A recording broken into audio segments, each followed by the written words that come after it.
Often good, big-hearted, hardworking guys get blindsided because she just doesn't want to work on the relationship anymore. Stay with me to discover the secrets to rebuilding from your side and save your family that heartache.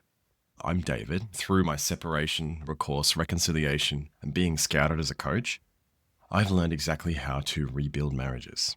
I'm going to explain 7 steps, starting with understanding and ending with a new environment that inspires her to work on things too. If you'd like a free resource to help stabilize your relationship today, click the link in the description below. So, understand her exhaustion. This is all about the blame game. I'm just going to quickly go over how the blame game works. There's a bridge, man standing very frustrated on this side of the bridge, and his partner standing on the other side. She's just blown the bridge up. Really, we feel extremely frustrated. She doesn't want to work on things. She feels extremely frustrated that she's being blamed and she feels like she had reasons. And so she blames you and you blame her, and she blames you and you blame her. It goes around and around with everybody being defensive and emotional. So recognizing that her demotivation, her lack of wanting to work on things, it stems from past emotional exhaustion and a belief built up over a long period of time that things won't change, not from ill intent. This confirmation bias that we have. We tend to find more evidence for our current beliefs. We stack more evidence on this. So if we're starting to feel like talking to him won't lead anywhere good, it'll be either arguing or nothing will change if I stay quiet, we start to build more and more belief that it's hopeless, that nothing we do is going to make a difference. So at that point, it doesn't matter if you're doing anything particularly terrible, just the simple fact that this is a life sentence and it's not going to get better over time. I'm going to give an example. Months into our reconciliation journey, I was working on things and she really didn't have the motivation to. My wife actually revealed more about how she'd been feeling in the past. We talked about how she felt like she'd actually been kind of drowning in our old relationship. Her demotivation was not out of spite. It was just pure exhaustion from trying to swim alone. It was an analogy that we kind of worked on together, that it's like we were both swimming in the ocean. At the beginning, we had a canoe and everything's going great. And then baby number 1 comes along and the boat's lower in the water, but we're fine. We're rowing together. And then I lose a job and I get another job and I'm more stressed and I'm not focused on her. I'm too busy looking at my phone and she's dying with the kids, being really difficult at that age and feeling exhausted herself. And then it feels like storms come, flip the canoe, and now we're both swimming. But I'm swimming to save myself. I'm swimming and I'm not even really aware that she's no longer keeping up, that she's barely keeping her head above water. And so she feels that she's not getting the attention when she shouts for help because, hey, he doesn't look like he can help himself. So she swims to shore. So it's this pure exhaustion of trying to swim alone. This confirmed what I'd been learning in the course that I was doing. My anger and frustration wasn't really helping. My impatience with her, my defensiveness, whenever she pointed out something, only created a more hopeless environment. Patience, being able to listen without immediately responding, being able to hear what she was saying without leaping to defend, without thinking that like it's not my fault or pointing the finger of blame, that would have been key. Patience would have been key. And there's Alex Hormozi distilled this one from the Stoics. Patience is just figuring out what to do in the meantime. So what could I do in the meantime was I could continue working on creating the right environment in the relationship. That's something I could do while things were rocky, while she didn't want that bridge to be completed, while she didn't necessarily want me to finish the bridge and cross. I could continue working on creating a better environment. I could continue building the bridge on my own. That's okay.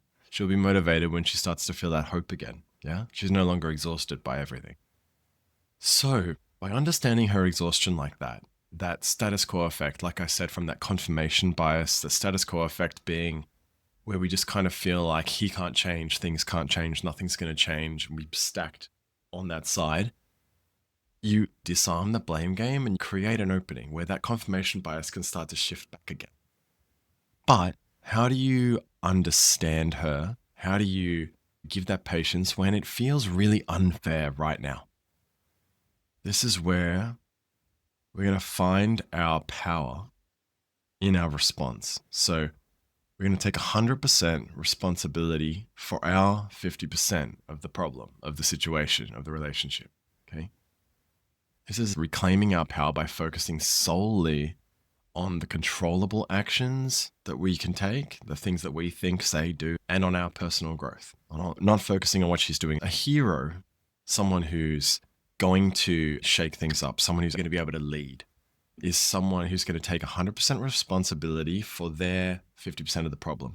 So this isn't about accepting all blame. No, it's about forgetting about blame altogether. It's about focusing solely on what you can do, what you can control, your actions, your growth, your mindset. You cannot change other people, but you can profoundly influence the environment of your relationships through that focus on your personal accountability.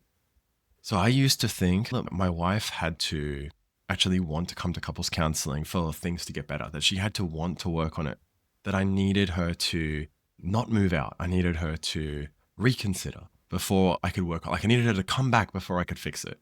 It wasn't until I truly just owned my side of the street, focused on what I was going to do without waiting for her, that I started to feel that real power over my own journey, where I was going, where I was headed. Power always flows wherever we point the finger of blame. So if it's her responsibility to do something, we're going to stay here forever. We're not going to move. Okay? If we point the finger of blame at others, power flows there. So we don't want the power to flow out. We want to point at ourselves and just say, okay, dude, what are you going to do? Our words, our actions, our behavior, we can do something about all of those. And the power flows in, okay? So we can do stuff. So we've said that we gain immense power by focusing purely on our half of the problem, 100% of our 50%.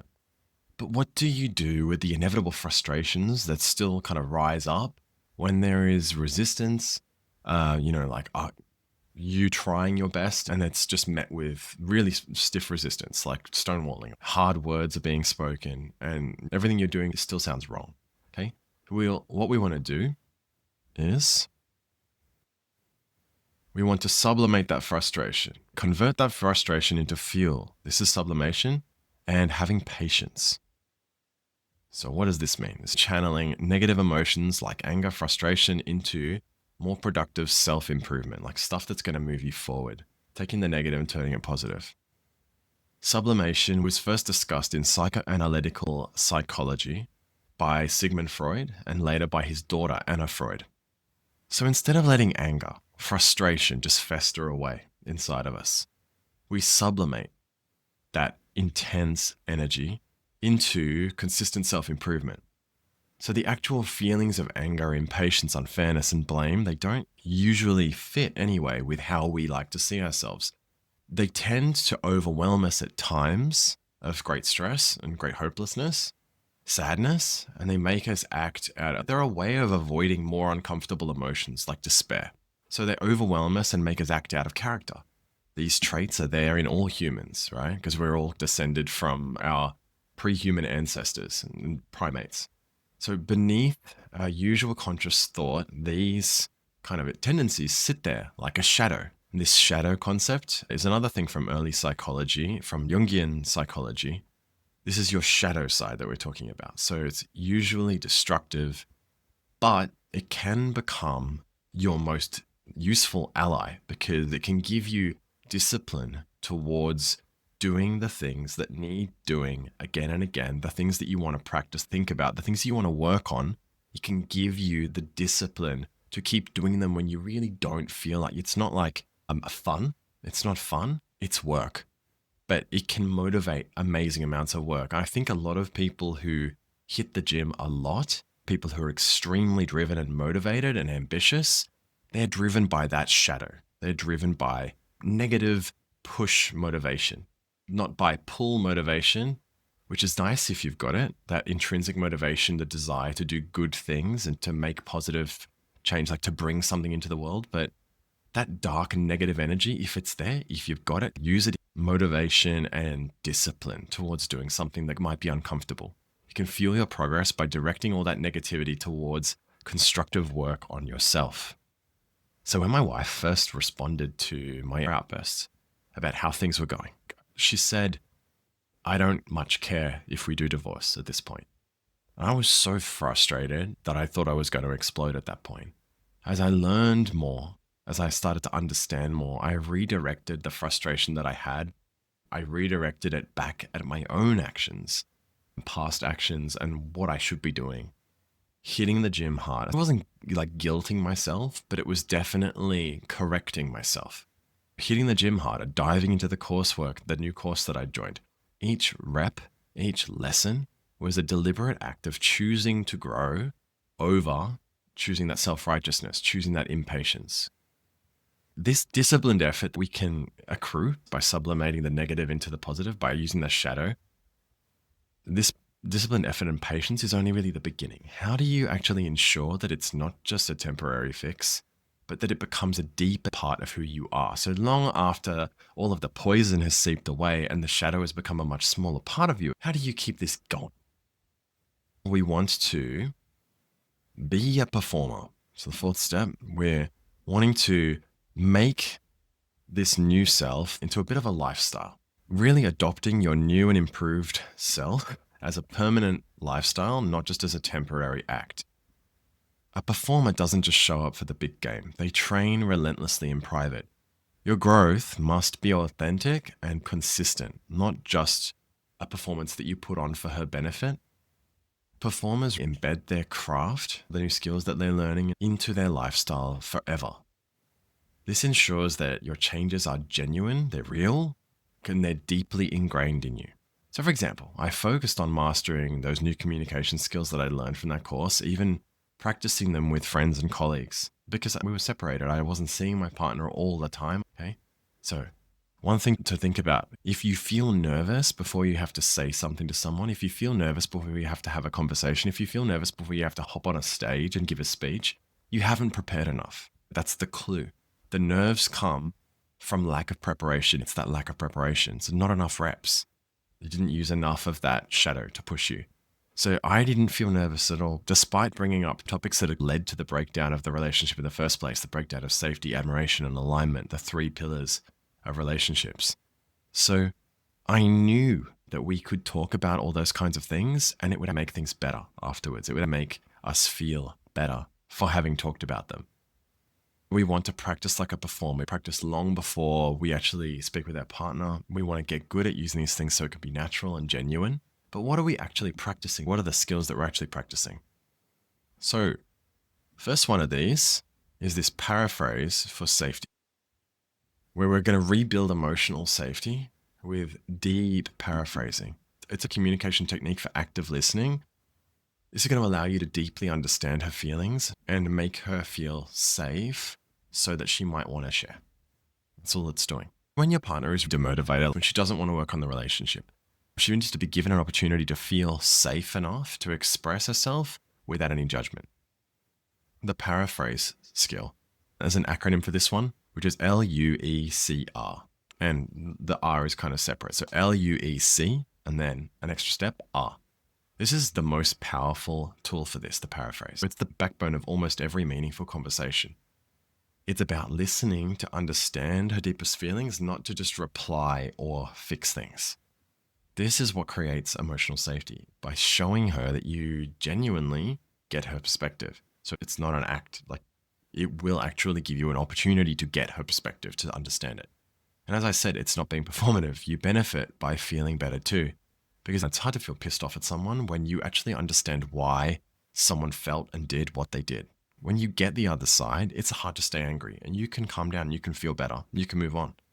So it helps with your acceptance as well. So understanding helps you at least as much as it helps her. So an example of using the paraphrase, my wife often talked about feeling overwhelmed.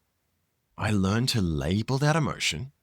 I learned to understand the roots of that. You might be feeling overwhelmed. I'd be feeling overwhelmed as well. There's way too much coming at me. Why you might feel that way. So you've labeled it, you've understood it. You offer a relatable example of your own, like where you felt similar. I remember a time when I was in a new job and they gave me 7 new studies all at once and everyone was asking me for this and that and come to this meeting and I hadn't even finished the basic training yet. You give an example when you felt similarly overwhelmed and then you clarify, is that kind of it? Is that kind of what you felt? So that's LUEC. I just ask whether, is that kind of close? This is not about just agreeing with your partner. So using this paraphrase, you're not just agreeing or pretending to listen, because you have to listen if you're going to paraphrase it. You're not going to be able to label jack shit if you weren't really listening. It encourages you to do the thing missing in your relationship. It encourages you to listen to your partner. It's not just about agreeing and pretending to be listened or sucking up. It's a new, better way for the two of you to communicate and connect. It's a win-win. The steps for the paraphrase, LUEC. So let's go through them. Label. Start by tuning into what your partner's feeling. Internally, you just label it. It's like you may be feeling really pissed off. You may be feeling lonely right now. Or whatever she's expressed, you can label it for her. If she's described something, label it for her. It'll help calm her amygdala so she can get back into her prefrontal cortex and think clearer, and she'll be feeling better very soon. She'll feel understood. But then you move beyond naming, you go to understand. So you move beyond naming the feeling, you explore interpretations and stories that could have led to those emotions. This is where you understand what would make you feel that way, maybe what would make her feel that way. Give an example. Think of your own example, or maybe an analogy, like the rowboat analogy. You don't even have to share this aloud. Sometimes you can just think of that example in your head to help you to picture the emotion. After you've done LUE, you get to C, that's clarify. After paraphrasing, ask your partner, hey, is that kind of right? You don't assume that you've got it right. It's a conversation. It's not you manipulating her. It's a conversation. And then after paraphrasing like this, she talks about how she's feeling. You paraphrase it. You understand a little more. She feels a little more understood. Everybody wins. You go around and around that loop. You paraphrase the next thing. If you did that all night, that'd be great. If you did that all night and then you never end up back together, she goes off and marries someone else, you go off and marry someone else, you both still win. It's good for her, it's good for you. As long as she's continuing the conversation, you're not forcing it, it's a win for everyone, right? And it's a great skill to have for your future. But when you've gone through that loop a bunch of times, you chat till 2 o'clock in the morning and she says, yeah, that's exactly it. Wow, I haven't chatted with someone like this since I was in uni, chatting with my best friend. We stayed up till late in the night chatting. Wow, I haven't felt like this in a long time. And that's your chance to recap. You recap all the things that you talked about. It's like a mega paraphrase, right? You recap everything. And when you've recapped everything, what she's felt, what's been happening, you ask again, is that kind of it? And she may at that point feel very understood and say, yeah, that's exactly it. And you can continue talking if you want. But that's essentially LUECR. That's where the recap comes in. That's why it's slightly separate. So let's say that you managed to use this one successfully, this skill, because you focus on what you can do. You don't blame her. You focus on what you can do. You sublimate all that frustration into being a performer. You practice the paraphrase, and then it comes off without a hitch when you're actually hanging out with her. Okay? So then you've created that emotional safety. You made her feel really understood. But even with this newfound connection that you guys are starting to build again, that safety pillar again, what do you do when old patterns of resistance inevitably resurface? Maybe you tread into a touchy subject. The core thing that makes her feel like that confirmation bias, the big boulder sitting there that tells her, I'll never get back with this guy. I'll never trust him again. There's a big boulder sitting there. What is that? Maybe it's that, okay? You stumble across it. This is a good thing. It's great that she said, okay, that's it. I don't want to talk anymore. That's a good sign. You just learned where the resistance lies. So what do you do when that resistance resurfaces, which is understandable given everything that's happened in the past? What do we do rather than losing our patience again and going back to square one? So we want to know when to retreat gracefully. When you're faced with that strong resistance, it's a good thing. It's an opportunity, not a threat.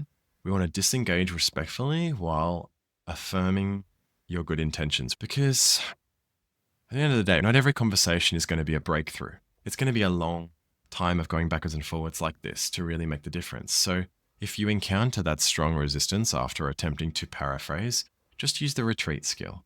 It's another communication skill. It isn't giving up. It is respecting her boundaries while reminding her of your new balanced intentions. It allows you to preserve safety, maybe build safety even. Having this retreat skill in your pocket is going to be a great way of being able to come back and fight another day and actually help her rather than hurting her, which is absolutely the last thing that anyone wants to do, right? So how does this one work? It's WITO is the acronym for this one. WITO, and that's witness. So I feel like maybe you've gone quiet, or maybe you don't want to talk right now, or perhaps you'd like me to stop. Or if I were you, I might be feeling exhausted, frustrated right now. You witness that the tone has changed. You witness that she is no longer wanting to have the rest of the conversation, that something in her is pulling away, something's making her mad or upset or frustrated or tense, and the conversation's turned. Okay? So you witness that. You just state to her what you're observing without any judgment. You follow that up. And this is quick. This is not like a long speech, because when someone's pissed off at you, you don't get time for a long speech. Then you move to intentions. So intentions. I wanted to discuss this stuff because I just wanted to help. Or maybe it's something like, I just wanted to give you space to find what you're thinking about, get stuff off your chest. Whatever reason that you have should be a genuine reason why you brought this up. Before you have a conversation, you should think, is there anything in it for her? Can I bring this up with good intentions? Because you might have to tell her your intention as part of the retreat. Okay, so WI. Then we get to T, trust. This is where you reassure them that you trust their character, their decision making, their wisdom. They're a good person. So you're just basically saying, I ain't judging shit. I'm not judging you. So, I get like when the time's right, like later on, maybe you can bring this up again, or we'll talk about this another time. I know that you'll be cool, like to talk about this later or something when you're ready. So you just have faith in them, whatever that looks like for this conversation. And then that's the WIT, and then we get to O, WITO. You're opening the door, okay? That's what the O stands for, open the door. So you clearly state that you're going to be available whenever they are ready to talk, reconnect. I'm here. So that's how we end it. I'm going to be here whenever you feel ready. The door's always open. Come talk to me whenever you want, or I can just sit here and I'll be quiet. And if you feel like talking, I'm right here, okay? And you pick up your book or you pick up a phone or something. You do your own thing. And you just be calm and present. Or you ask, would you prefer to be alone? However that works. But you're just leaving the door open for her to continue the conversation when she's calmed down, or she feels differently, or she's had time to process what she's feeling. Whatever was causing the resistance, she's had time to chew on it.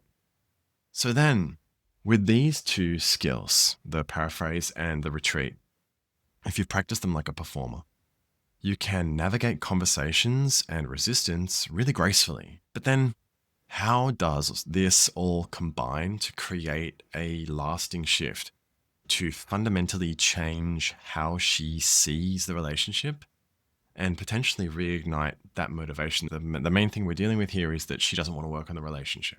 So how do we change that? How does all this add up to that?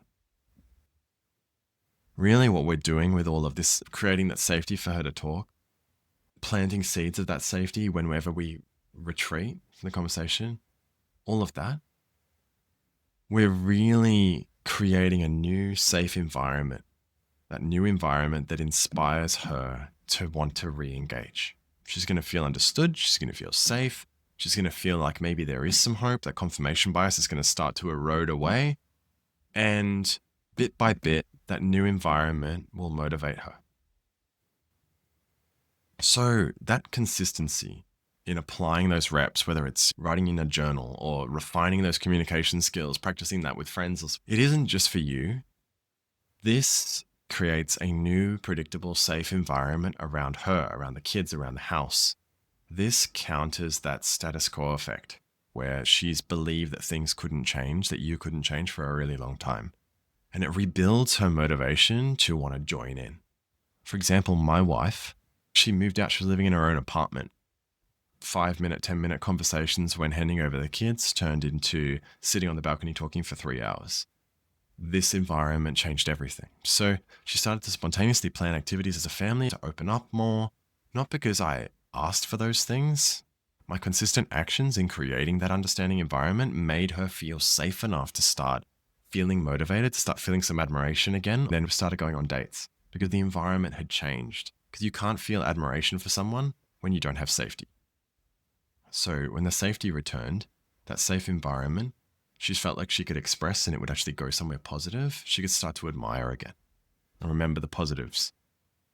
So by consistently applying these 7 steps, by choosing patience over blame, by taking responsibility, by acting as a performer, by embracing each challenge as an opportunity to grow, you're creating it all by yourself. You're becoming the kind of person who can rebuild trust and inspire deep connection, regardless of how demotivated your partner might seem right now.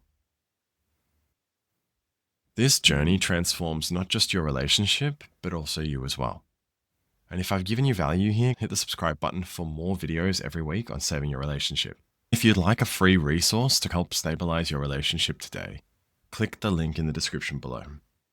Remember, your journey to a thriving relationship starts now, one intentional step at a time.